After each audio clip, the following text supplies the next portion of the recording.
Então eu queria te convidar. Sabe quando nós mulheres estamos naquele dia, naquele momento, que você olha e fala para a sua vida assim, meu Deus, eu não sei o que fazer. E você, quem teve, ou quem já teve, aquela amiga querida, ou a sua mãe, sua conselheira, sua companheira, e você chega, senta na mesa e fala, a gente está precisando conversar? Essa é a mesa do Pai. E a mesa do nosso Pai é onde a gente pode realmente sentar e falar assim, eu vim aqui rasgar meu coração, eu vim aqui abrir para o Senhor que está me machucando. E o Pai é diferente do colega, o Pai é diferente do amigo. Porque o amigo muitas vezes ele está querendo te dar um problema, mas ele tem medo de te magoar, então ele vai, não, tudo bem, não vai passar, mas o Pai não, o Pai vai apontar o dedo na tua ferida e vai dizer, olha, você precisa corrigir isso aqui. Porque se você não andar direito, ali na frente, vai dar problema. A mãe, ela pega na tua mãe e ela fala, minha filha, corrige isso. Antes que você bote tudo a perder. Porque a mãe, o pai, ela não tem medo de olhar no teu olho, porque ela te conhece, te traz para frente, te traz para diante, ela sabe aonde é que vai dar problema ali na frente. Assim é o nosso Deus, nosso Pai. Então, meu convite é hoje, é para que você se sinta na mesa do Pai. Para que Ele possa tratar em mim e em você as áreas que precisam ser tratadas nas nossas vidas. Porque como mulheres, nós estamos no momento da nossa nação e da nossa época e da nossa geração, nós somos impulsionadas a nos empoderar, a sermos independentes, a termos voz na sociedade, a nos impor, a nos colocar. E eu preciso te dizer que a Bíblia tem um olhar para nós como mulheres. E que não nos humilha o olhar da Bíblia. E que não nos inferioriza o olhar da Bíblia. Que não nos coloca num lugar onde muitas vezes o diabo usa os palcos e os holofotes para nos colocar e dizer, olha, se você não tomar cuidado, você vai ser abafada, você vai ser desapercebida, então você precisa se impor, você precisa se colocar. A Bíblia nos ensina como mulheres, no nosso tempo presente, a ocuparmos lugares especiais na sociedade, a fazermos a diferença, aonde nós estivermos. Eu glorifico a Deus de todo o meu coração, porque Ele viu em mim algo bom, aonde não havia nada de bom. E Ele pôde me fazer luz em meio às trevas, em muitos momentos na vida de pessoas que eu jamais imaginava. E em lugares onde eu jamais imaginava. E hoje eu estou aqui dando testemunho disso, porque hoje eu estou aqui com uma colega de trabalho. Então eu glorifico a Deus, porque muitas vezes eu fui treva, muitas vezes eu fui problema, mas em algum momento da minha vida, Deus encontrou de frente comigo e falou, é hora de parar e caminhar certo. E quando eu me permiti como mulher, e eu posso te dizer isso porque eu sou uma mulher, que eu trabalho, que eu estudo, que eu procuro conhecimento, que eu tenho que me melhorar como pessoa, como ser para a sociedade todos os dias da minha vida. Mas essa bandeira, junto com ela, sobe o nome de Jesus. Aonde eu chego, eu faço questão que as pessoas saibam que eu sou ferramenta de Deus Altíssimo. Então é essa palavra que eu vim trazer. Aí na tua Bíblia, eu quero que você leia comigo aí Isaías 55, 8.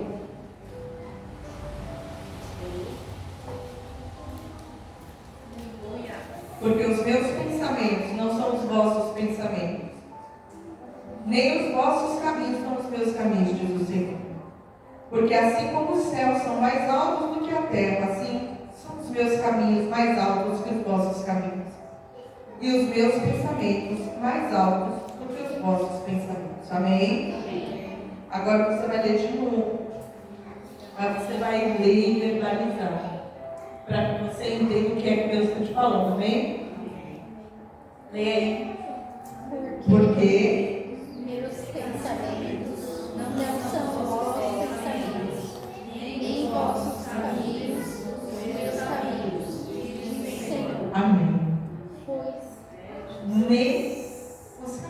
dele e nem os pensamentos dele são iguais. Os meus pensamentos e os meus caminhos. Eu separei 4 pessoas da Bíblia, onde nós vamos nos inspirar nessa noite para aprender. E a primeira pessoa, eu te convido a ir lá para Gênesis. Hoje nós vamos caminhar na Bíblia. Amém? Vai lá para Gênesis, capítulo 2.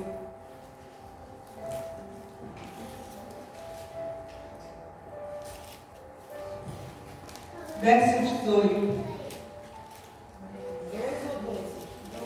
2. Eu não estou vendo o relógio, se tinha chegado.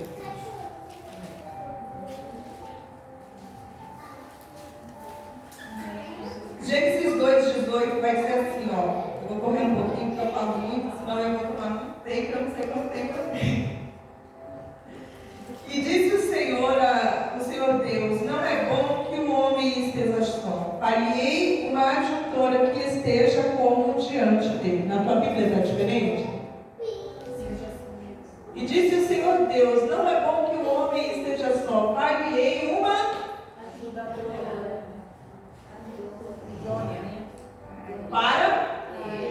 Farei uma ajudadora idônea para ele.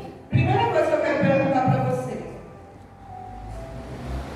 No esporte, vamos escolher um esporte aqui. Um esporte de 2. Canoagem. Todo mundo já viu? Canoagem. Me diz uma coisa. Se o remador da direita é musculoso e o remador da esquerda é raquítico, esse barco vai chegar em algum lugar? Os irmãos são bons de esporte. Chega? O que vai acontecer? O barco vai começar o quê? Porque o mais forte vai comandar para onde está indo. Vamos pensar em outro esporte de 2 aqui. Vamos pensar em 2 jogadores de vôlei. Os 2 na rede defendendo. Se um é mais alto e o outro é baixinho, quando a bola vier e eles tentar levantar a defesa, o que vai acontecer? Vai segurar a bola, vai passar. Se você quer praticar esporte em dupla, você precisa achar alguém que teve o mesmo treinamento que você, que tenha a mesma força que você, que entenda da mesma técnica que você, que esteja alinhado com você. Ajudador em 2. Aleluia. Sozinho vai dar errado. E se o companheiro ali não estiver na mesma sintonia, vai dar errado também. É por isso que esse ajudador precisa ser idôneo. O que é ser idôneo? Alguém de confiança. Alguém que esteja dentro do mesmo propósito que você, com a mesma visão, com o mesmo projeto, com a mesma linha, com o mesmo treinamento, com o mesmo conhecimento, com a mesma sabedoria. Porque se você falhar, o outro segura. Você está entendendo? Glória a Deus. Se é ajudador, não adianta querer remar mais rápido que o outro. Você não vai ajudar, você vai atrapalhar. Se é ajudador, não adianta correr na frente do outro. Você não vai ajudar. Você está querendo ganhar sozinho. Ajudador anda junto.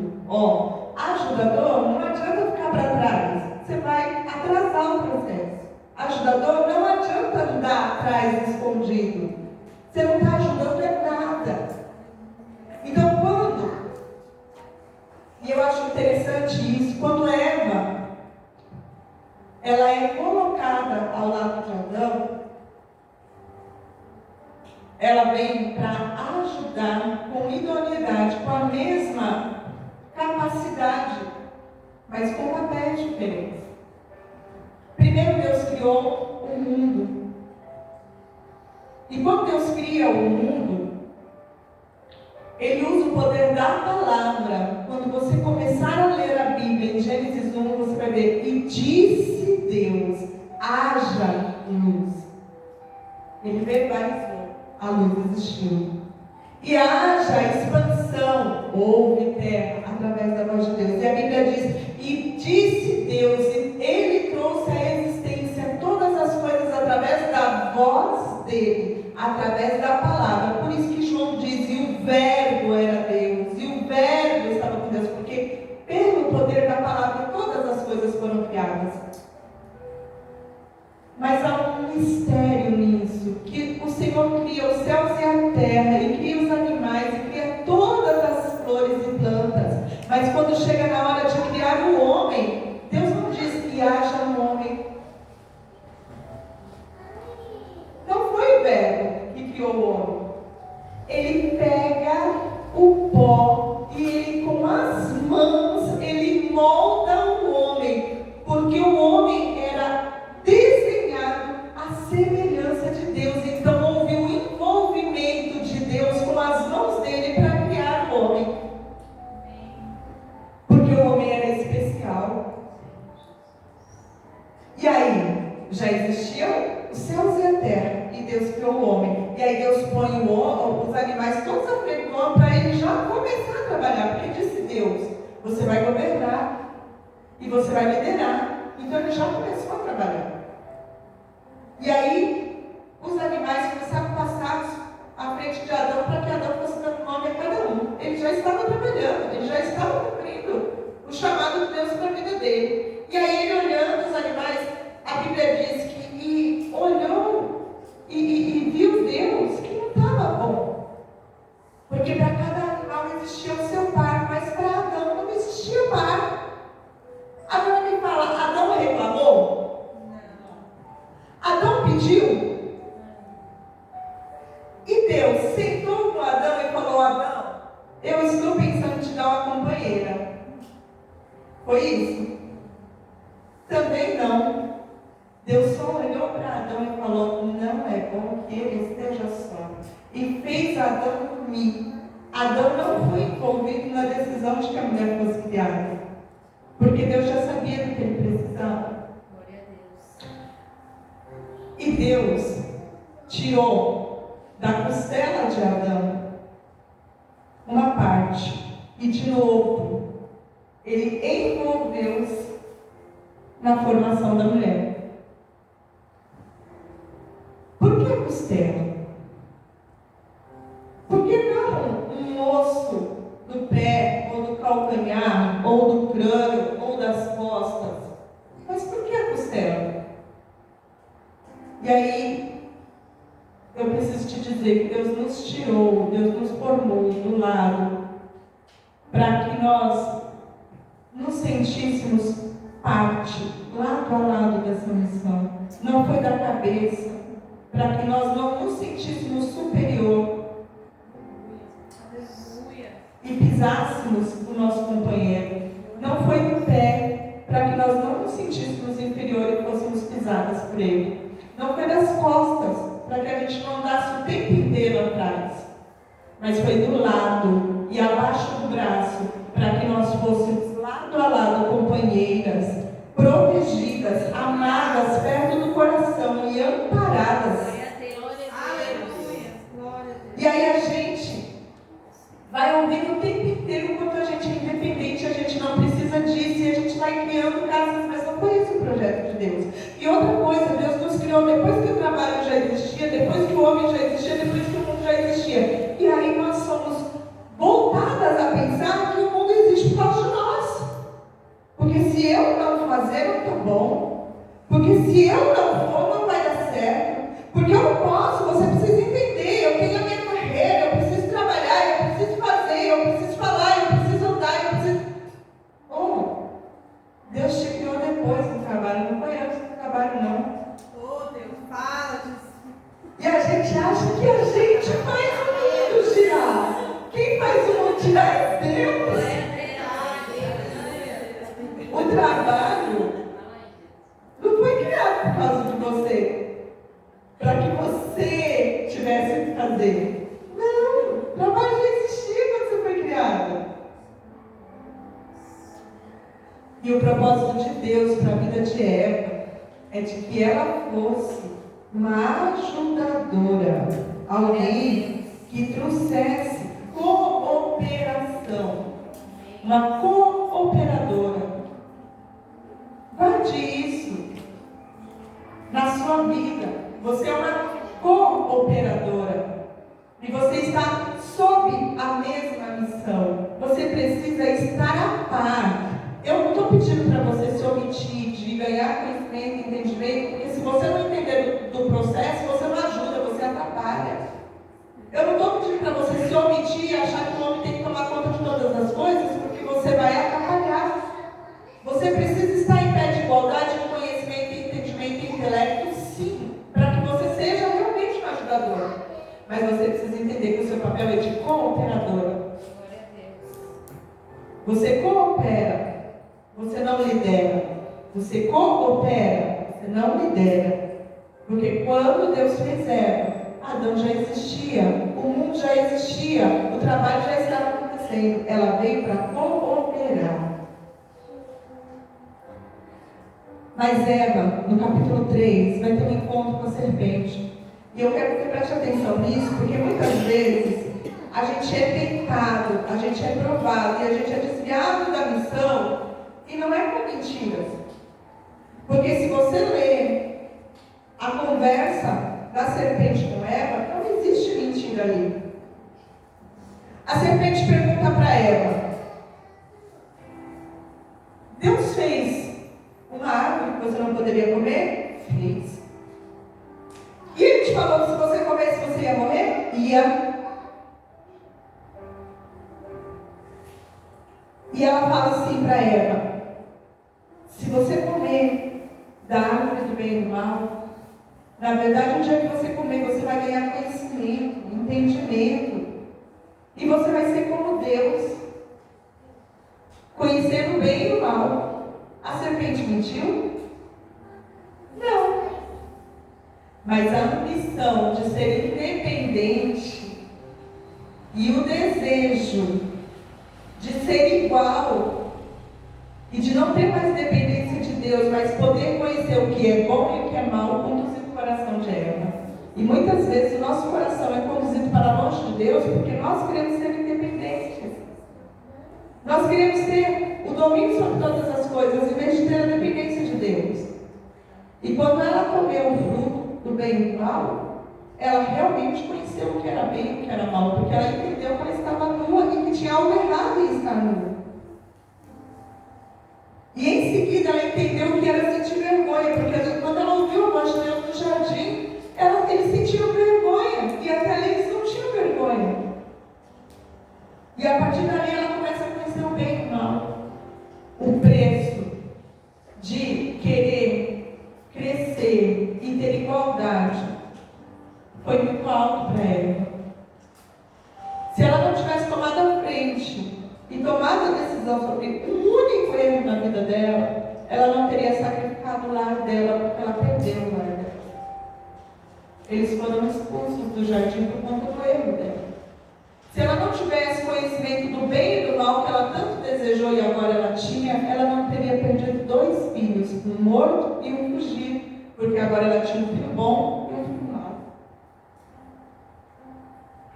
Então o preço, muitas vezes, da independência vai sacrificar o teu lar, vai sacrificar os teus filhos, vai sacrificar a tua comunhão com Deus. E talvez seja um preço alto demais para se pagar, para adquirir conhecimento e entendimento, para dominar o mundo. Porque às vezes, dominando o mundo, você vai perder o melhor da sua vida. Então, que você possa aprender com Eva, que nem sempre conhecimento demais é bom. Amém? Amém. Eu quero te convidar a conhecer uma outra mulher agora. Você já ouviu falar de Abraão, o pai da fé? E da mulher de Abraão, Sara, você já ouviu falar? A história de Abraão e Sara começa em Gênesis capítulo 18, mais ou menos. E quando a gente começa a ouvir a história de Abraão, Na verdade, a história de Abraão começa em Gênesis capítulo 12. Gênesis capítulo 12, verso 3 diz assim: E abençoarei os que te abençoarem, e amaldiçoarei os que te amaldiçoarem, e em ti serão benditas todas as famílias da terra. No verso 2 diz: Partirei uma grande nação e te abençoarei. Quando ele sai de Ur dos Caldeus, ele tem 75 anos. E Sara tem 65 anos. Eles saem de Ur dos Caldeus, eles vão para Padan-Aram, de Padan-Aram eles descem para o Egito, do Egito eles vão para Barseba, e de Barseba eles vão para a terra dos filisteus, e eles caminham durante 14 anos. Durante esses 14 anos, Deus os faz poderosos, Deus os dá servos, Deus os dá empregados, Deus os dá riqueza, Deus os dá gado. Aonde eles vão passando, seja no Egito, seja na terra dos filisteus, eles vão sendo acrescentados e acrescentados e acrescentados. Quando Abraão já está com 86 anos e Sara com 76 anos, já se passaram 11 anos da promessa de que eles seriam uma grande nação. Eles têm muitos empregados, eles têm muitos bens, eles têm muito dinheiro, mas eles continuam só os dois. E Sara está cansada. E ela entende, quando eu estou falando de uma mulher de 76 anos, para a estimativa de vida daquela época, Sara viveu 137 anos. Então, com 76 anos, ela estava um pouco a mais da meia-idade. Uma mulher de meia-idade é o que hoje? 40 anos? 40 e poucos anos? 40 e poucos anos já não está um pouquinho tarde para ter filho? Forçar a natureza, fizemos tratamento, ainda dá, mas já não é mais o natural. Já não é mais o natural. E ela começa a ficar preocupada. E essa promessa, uma grande nação, e não nada. E por que essa preocupação tão grande? Se você quiser entender melhor o papel da mulher nos tempos de Sara, você leia o Salmo 127 e o Salmo 128. Lá você entende o poder e a autoridade que é dada sobre a vida de uma família cujo o lar tem muitos filhos. Um lar abençoado, primeiro, a palavra de Deus para a vida deles e para as nossas vidas é que o lar abençoado é um lar com filhos. O Salmo 128 vai começar a dizer: bendito é o varão, ou seja, é abençoado, ele recebeu a bênção de Deus. Os filhos são herança de Deus. E para o povo israelita, ter a herança de Deus sobre a vida deles era algo muito importante. E como ter filhos, se não é a cooperadora nessa missão? A missão de Abraão era que ele ia sair e ele ia ser pai de uma grande nação. E quem era a cooperadora da missão de Abraão? Sara, porque Abraão ia ter filho com quem? Com Sara.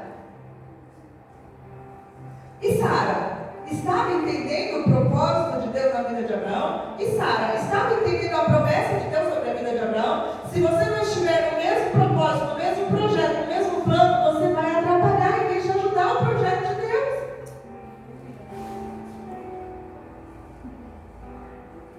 Para aquela época, uma mulher que não dava filhos era uma mulher que não tinha a bênção de Deus. E se a mulher não dá filhos e ela não tem a bênção de Deus, aquele lar também não é abençoado por Deus. E a lei da época, não a lei de Deus, a lei da época dizia que se a mulher não desse filhos, o homem tinha inclusive o direito de tomar uma segunda esposa para trazer filhos para casa dele. E caso ele não quisesse uma segunda esposa, ele podia usar uma serva para ter filhos adotivos. Por quê? Porque como era a riqueza deles? Era a terra. Eles tinham que arar a terra. Quanto mais braços, mais se arava. Quanto mais se arava, mais próspero era. Eles eram invadidos o tempo inteiro por guerras. E como é que eles defendiam o território deles? Com soldados.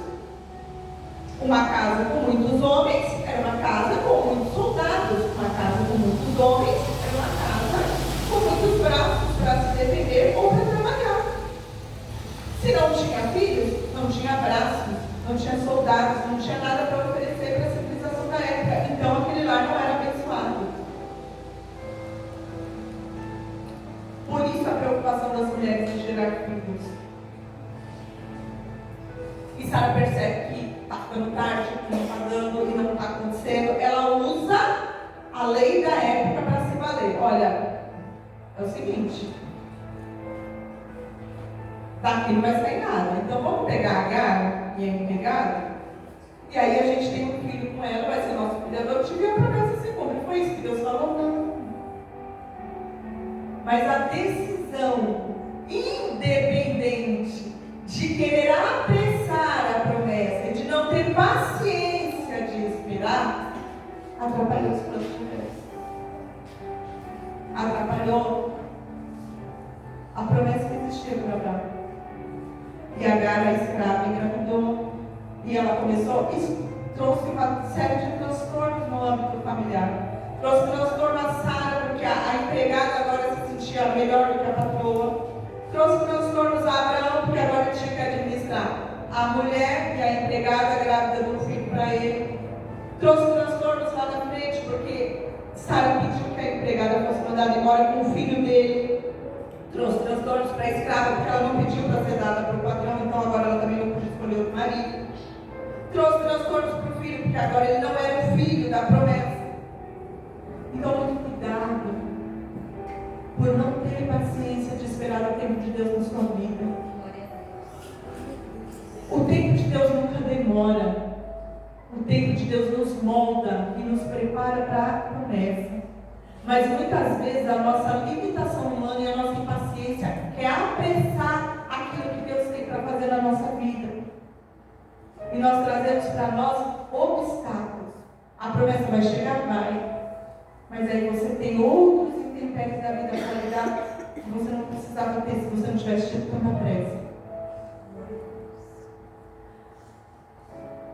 O propósito de Sara era apressar a promessa de Deus na vida de Abraão. E qual seria o processo que Deus queria que Sara passasse? Sara foi ter o filho dela lá em Gênesis 21 já. Se ela saiu com 65 anos de Ur dos Caldeus, quando você chega em Gênesis 21, ela está com 90 anos. 90 anos. E ela fala, já não tenho nem mais o costume das mulheres, não tem como engravidar. O meu senhor, o meu marido, já está com 100 anos, ele já não tem nem vigor mais. Mas Deus fala para ela, haveria alguma coisa impossível para Deus? Eu não sei quanto tempo você está esperando para alguma coisa acontecer na sua vida. Com o seu marido, com o seu filho, com a sua saúde, com o seu emprego, com a sua família. Eu não sei quanto tempo você está esperando. Se é 1 ano, se é 5 anos, se é 7 anos, se é 10 anos. Eu preciso dizer para você que não importa o tempo que demorar, o tempo de Deus é perfeito. Deus nunca chega tarde demais. E se você aprender a esperar nele, a confiar nele, você vai alcançar o melhor. Com 90 anos ela teve o filho dela, o Senhor a visitou e ela teve Isaac. Ela vai embora com 137 anos e ela só teve Isaac. Mas Deus não falou que ia dar uma grande nação? Talvez a gente pense que os nossos olhos precisam ver todas as promessas se cumprir. E eu preciso te dizer que nós não temos as promessas lá. Quando Sara morre, Isaac ainda é solteiro. E só depois da morte dela é que ele vai se casar com Rebeca. E ele só vai ter 2 filhos. Se um não faz uma nação, 2 também não faz. Mas dos 2 filhos de Rebeca, nascem, do filho de Jacó, do filho de Rebeca, Jacó, nasce 12 filhos que vão se transformar em 12 nações. E aí você pensa, lembra lá em Gênesis 12, todas as famílias da terra serão benditas, dessa vez não se inclui a mim e a você, todas as famílias da terra serão benditas. Porque Ismael, o filho de Agar, também teve 12 filhos que se transformaram em 12 nações, que são as nações árabes hoje. E além de Ismael, filho de Agar, e além de Isaac, filho de Sara, quando Sara morre, Abraão se casa com Quetura, e aí ele tem outros filhos que vão se transformar nas nações midianitas. Ou seja, a terra inteira foi populada pela descendência de Abraão. Você tem Ásia, você tem África, você tem Europa, e se você vai buscar, você tem toda a descendência de Abraão distribuída em tudo isso. A promessa se cumpriu? E precisava da ajuda de Sara em apressar alguma coisa? Então aprenda a esperar o tempo de Deus na sua vida. Porque a paciência é uma virtude que às vezes nos falta na nossa ansiedade de pôr as nossas mãos e tentar apressar o que é de Deus e o que não é nosso. Tem muita coisa que vai precisar da sua ousadia e da sua coragem. E nós vamos ver isso. Mas tem muita coisa que precisa que você baixe as mãos e deixe Deus trabalhar. Glória a Deus. Ai.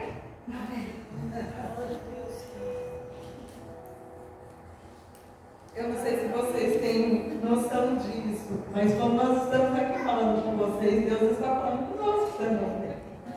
Então, se vocês acham que eu vim aqui para Deus falar com vocês, vocês estão achando que vocês estão apanhando, eu preciso dizer que nós estamos apanhando juntas. É nós, não é vocês. Porque Deus vai falando comigo enquanto eu falo com vocês. Amém? A terceira pessoa que eu quero que você conheça, porque o meu tempo já está indo embora, está lá em Samuel.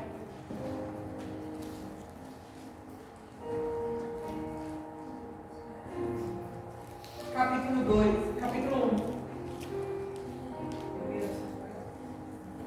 1. A história de Ana. Você conhece Ana? O propósito de Deus na vida de Ana foi um propósito lindo. Ana era casada com Eucana e Ana também não conseguia ter filhos. E a Bíblia diz que pelo fato de Ana não conseguir ter filhos, Eucana, que era o marido dela, se casou com uma outra mulher chamada Penina. E Penina tinha filhas e filhos. 1 Samuel capítulo 1. E a Bíblia diz que por Penina ter filhas e filhos, ela maltratava muito Ana, que era a primeira esposa. Ela se desfazia de Ana, ela zombava de Ana, ela imitava Ana o tempo inteiro. E Ana fugia de Penina e chorava. E Eucana olhava para ele e falava: Ana, você está chorando por quê? Eu te amo, não importa que Penina não te ame. Será que eu não te basto? Será que o meu amor não te é maior do que 10 filhos? Porque eu tenho que te amar como se você tivesse 10 filhos. Mas aquele vazio de não ter sido bênção para o marido dela, de não ter trazido filhos para a vida do marido dela, incomodava a Ana insistentemente. E todos os anos eles subiam ao templo para orar e para cultuar. E todas as vezes que Ana subia, ela ia para o templo orar. A lição que Ana nos ensina é muito grande, porque muitas vezes os problemas da gente a gente despeja no Facebook, na vizinha, na primeira pessoa que aparece pela frente. Aí a gente quer falar mal do marido, mal da mãe, mal da vizinha, mal da amiga, mal... Porque a gente acha que falar vai ajudar, falar vai consertar, falar vai resolver. Mas Ana, todas as vezes que ela subia para orar, para entregar, para falar com Deus sobre o problema dela. Senhor, eu não aguento mais Penina me irritando, eu não aguento mais essa sensação de humilhação, eu não aguento mais, Senhor, o peso de não ter sido bênção sobre o meu lar, sobre a vida do meu marido. Ano após ano, aquela entrega. E às vezes a gente chega num momento da vida da gente que a gente acha que nem orar resolve mais. E não adianta mais orar. Porque orar não está resolvendo, não está trazendo mudança, não está mudando nada. Então vou orar mais do que eu. E a Bíblia diz que naquele ano, Ana subiu. E ela já nem se alimentava mais. Às vezes o problema da gente é tão grande que a gente não tem mais fome. A gente não tem mais vontade de viver. A gente tem vontade de parar com tudo e falar, Senhor, me leva, porque não tem mais razão. E ela chegou a esse ponto. E no versículo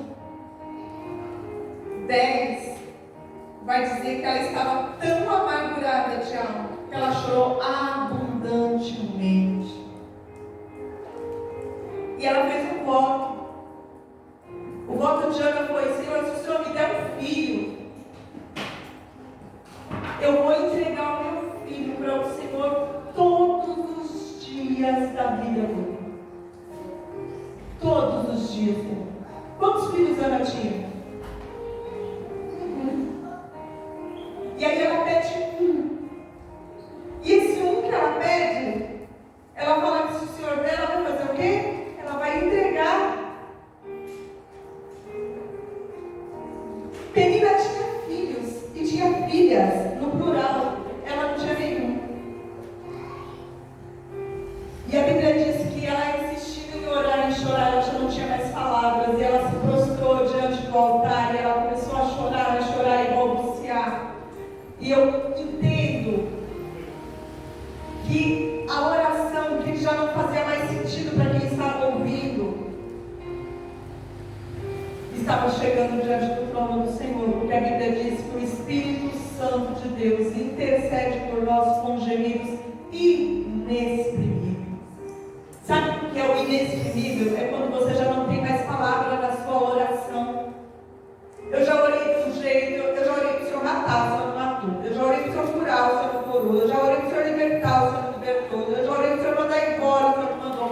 Eu já orei para o Senhor mudar, o Senhor não mudou. Eu não tenho mais o que te pedir, Deus, a respeito. Não há palavras. Quando você chega nesse estágio, o Espírito Santo está orando por você. Você não tem palavras, mas o Espírito Santo tem. Sabe aquele momento que você dobra o joelho? Eu já tive esse momento diante de Deus, de dobrar o meu joelho e eu só deixar as lágrimas cair. Porque o que eu vou falar? Eu não tenho mais nada. É a hora que o Espírito Santo está falando. E ele olha para ela e fala, você está bêbada? E ela fala, não, Senhor. Não me julga uma mulher louca, não me julga uma mulher indigna, porque aqui é uma pessoa amargurada. Eu estou orando com amargura de alma. E a Bíblia diz que ele dá-lhe uma palavra de bênção sobre a vida dela. E fala para ela que a oração dela foi ouvida. E a Bíblia diz que ela levanta dali, ela limpa seu rosto e ela sai. E a Bíblia diz que ele já não chorava mais. A angústia, a depressão, a tristeza, a frustração ficou ali no altar e ela foi. E quando ela vai embora para a casa dela, a Bíblia diz que ela concebe, ela engravida. E eu imagino a alegria de Ana, Deus me ouviu, eu vou ter meu filho, eu vou ter meu filho. Mas o filho nasce e chega de novo um outro ano e ele fala, bora, casa, adorar. E ela fala, não vou. Eu acho que o Cana olhou para ele e falou assim, ué, mas quando eu não tinha filho, todo ano eu estava lá chorando, agora eu tenho filho, não quer subir. Mas ela fala, eu não vou subir nem esse ano, nem no outro ano, e nem no outro ano, porque eu vou amamentar. Mas quando eu subir, eu vou entregar. E a Bíblia diz que depois do período do desmame, do pequeno Samuel, ela sobe com algumas túnicas já costuradas. E ela chega em Eli e ela fala, por esse menino eu orava naquele dia. Por esse menino eu orava. E ela entrega Samuel para Eli. E ela vai embora e Samuel fica na casa do Senhor para ser educado pelo sacerdote. O mistério na vida de Ana é que ela estava debaixo do propósito. Ela estava sendo guiada pelo propósito da cooperação. E ela conseguiu, em oração, se manter fiel ao tempo da espera. Porque para ela estava apenas em busca de gerar um filho e cessar a humilhação. Mas Deus estava estava gerando um sacerdote, um juiz e um profeta. Samuel foi criado por Eli, que era o sacerdote na casa do Senhor. Quando ele morre, os filhos de Eli não tinham condições, eles estavam inaptos de assumir a posição de sacerdote no lugar do pai. Quem assume o sacerdócio no lugar de Eli? Samuel. E Samuel foi rei, foi profeta, perdão. Ele foi profeta, ele foi juiz e ele foi sacerdote para uma nação inteira. O propósito e o projeto de Deus era muito diferente do de Ana. Mas ela só conseguiu ser instrumento do Senhor, porque ela se manteve debaixo da missão, submissa à orientação da oração. E eu quero encerrar essa meditação falando sobre uma última mulher, sobre Joquebede. Você já ouviu falar de Joquebede? Glória a Deus. Joquebede é a mãe de Moisés. A Bíblia fala em Êxodo, capítulo 2, sobre a vida de Joquebede, uma mulher que ela já era mãe. Ela não tinha problemas com a maternidade. A Bíblia fala que ela já tinha Arão e ela já tinha Miriam. E ela engravida de novo. Mas ela engravida numa época muito difícil para ela. A nação que se gerou de Abraão foi escravizada pelo Egito. E eles já estavam há 400 anos escravos. Aquela nação foi multiplicando, multiplicando, multiplicando. E o rei do Egito, Faraó, ele entendia que aquela nação estava tão grande que ela podia vir sobre ele e dominar o Egito. Então ele lança um decreto que todo filho homem de escravo devia morrer. E só as filhas deviam viver. Porque o filho homem podia virar soldado e guerrear contra o Egito, mas a filha não, a filha viraria serva de alguém. Então a ordem era que todo menino que nascesse hebreu deveria morrer. E ele manda que as parteiras, quando fizessem o parto, deveriam matar. Mas as parteiras, temendo a Deus, elas não tinham coragem de matar os meninos. Então os soldados começam a entrar entre os lares dos hebreus e verem os meninos e matar a espada. Quando Joquebede tem um filho dela e ela vê que é homem, o que era para ser uma alegria se torna uma tristeza. A criança chora. A criança faz barulho. Os soldados vão descobrir meu filho e vão matar meu filho. Mas lá em Hebreus você vai ver a Bíblia dizendo que os pais de Moisés viram que ele era uma criança diferente, um bebê diferente. E pela fé eles conservaram aquela criança durante 3 meses. Só que com 3 meses de idade, o menino já começava a gritar, já começava a chorar. E ela falou: eu não tenho mais como esconder. Eu não tenho mais o que fazer. Enquanto mãe, e todas nós que somos mães sabemos o que nós somos capazes de fazer para os nossos filhos. Ela segurou o máximo que ela pôde, ela protegeu o máximo que ela pôde, ela deu tudo que ela podia dar dela para cuidar de Moisés. Mas chegou um momento que não dava mais, não tinha mais o que fazer. O soldado ia acabar descobrindo aquela criança, e aquela criança ia ser morta na frente dela. E como mãe, ela teve que tomar a decisão mais difícil da vida dela. Mas eu tenho certeza que foi uma decisão com confiança em Deus. Ela prepara o berço, ela protege o berço, ela embatuca o berço, ela deita o bebê dela ali, ela vai até a beira do rio e ela entrega o filho dela para o rio. Quantas vezes não está mais na nossa mão e nós não queremos soltar? Quantas vezes não existe nada mais que nós possamos fazer, mas nós não queremos soltar?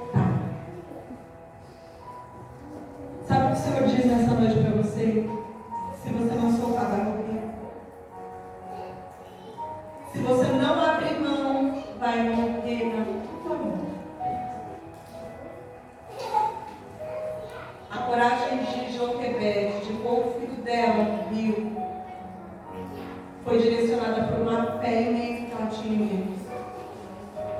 E quando ela abriu mão do direito dela de mãe de cuidar e confiou a Deus, eu tenho certeza que aquela mulher fez uma oração a Deus, a Bíblia não fala, mas eu tenho certeza que aquela mulher fez uma oração a Deus e disse: Senhor, enquanto eu pude, eu protegi, daqui para frente, Senhor. A vida dele está nas tuas mãos, é teu, Senhor. Ó, cuida, faz o que o Senhor quiser. Se eu tiver que levar meu filho, Senhor, que seja pelas águas, o Senhor leva, mas eu não quero ver meu filho novo começar. E a entrega de Joquebede para proteger a vida do filho dela resultou no encontro do menino Moisés, do bebê Moisés, com a filha de Faraó. Aquele bebê foi recolhido das águas pela filha do Faraó. Aquele bebê foi educado no palácio como filho da filha de Faraó. Ele teve as melhores escolas, os melhores mestres, o melhor ensinamento. Ele aprendeu a ser soldado, ele aprendeu a lutar, ele aprendeu a liderar, ele aprendeu a todo o refino do prato de um palácio. O filho da escrava recebeu, porque a mão de Deus conduziu ele às mãos certas. Quais são as suas mãos? Não está no teu colo, está no colo de Deus as suas mãos. Se Joquebede tivesse segurado, enquanto eu puder, eu vou segurar aqui, até o último respiro, tinha morrido na mão dela. Mas a hora que ela entregou na mão de Deus, Deus conduziu na mão certa para que a vida daquela criança fosse poupada. E aquele menino cresceu em conhecimento, em sabedoria, em treinamento. Aprendeu a falar como um líder. O que é que Deus estava fazendo? Quando Moisés faz 40 anos, ele vê um escravo hebreu sendo maltratado por um egípcio. E ele sabia que ele era hebreu. E aquilo o incomoda. E ele interfere. E na interferência dele, ele acaba matando o soldado. Quando ele mata o soldado, ele perde o direito de ficar no palácio. E ele foge para não ser preso. Ele foge para onde? No deserto. E aí ele fica no deserto, ele aprende a lidar com o sol do deserto, o vento do deserto, o caminho do deserto, até ele chegar em Midian, onde ele conhece a esposa dele, a filha de Jetro. E lá, com a família de Jetro, ele vai aprender a ser pastor de ovelha. E como ele é pastor de ovelha, ele teve que aprender com a teimosia da ovelha, com a rebeldia da ovelha, com a inocência da ovelha, com os buracos que a ovelha se enfiava, para ele aprender como é que ele ia fazer para liderar. Glória a Deus. Quando Deus manda ele de volta para o Egito, e agora não é mais como filho da filha de Faraó, agora é como representante do povo escravo, ele sabe falar de igual para igual com Faraó, porque ele foi criado pela filha de Faraó. Ele sabe andar com o povo de Israel pelo deserto, porque ele já andou pelo deserto. Glória a Deus. Ele sabe ser pastor e líder daquele povo rebelde, teimoso, turrão, porque ele já foi pastor de ovelha. Glória a Deus. Aleluia! Sabe o que Joquebede queria? Livrar o filho dela da morte. Sabe o que Deus queria? Forjar o libertador. Porque os meus pensamentos não são os seus pensamentos. E os meus caminhos não são os seus caminhos. Você está querendo resolver os seus problemas e os seus dilemas com os seus pensamentos e com os seus caminhos. Mas os caminhos de Deus são muito mais altos do que o nosso.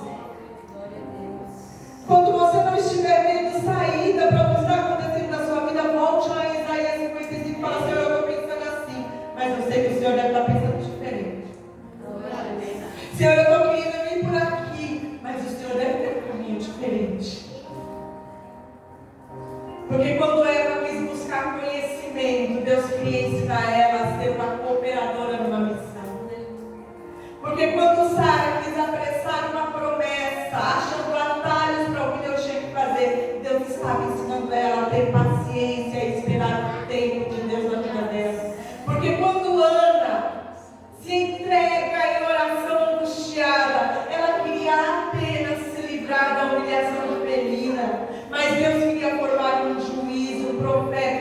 sacerdote para a nação de Israel. Porque quando Joquebede entrega o filho dela para o rio, ela está só tentando livrar a vida de um bebê, mas Deus está forjando um líder.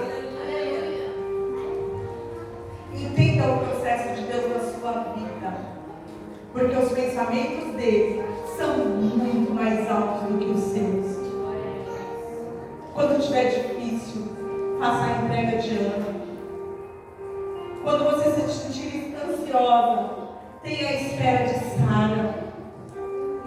Quando não houver mais nada o que fazer, faça a entrega de Joquebede. Quando você se sentir independente, empoderada e sedenta demais, lembre-se do exemplo de Eva. E eu tenho certeza que Deus irá te moldar para um propósito muito maior. A Bíblia diz que o olho não viu, o ouvido não ouviu, e nem chegou ao seu coração é o que Ele tem preparado para quem crê. Sabe o que isso quer dizer? Ninguém nunca te falou, você nunca nem viu, e você sequer imaginou aquilo que Deus tem preparado para a sua vida. Então que você possa ser ministrado pelos planos e projetos de Deus. Em nome de Jesus. Se coloque de pé. Eu vou pedir licença para os pastores para nós fazermos uma oração. Amém, aleluia. Santo Deus. Tem o hino da Isadora Pompeu? Glória a Você Deus. deve conhecer. Que fala assim: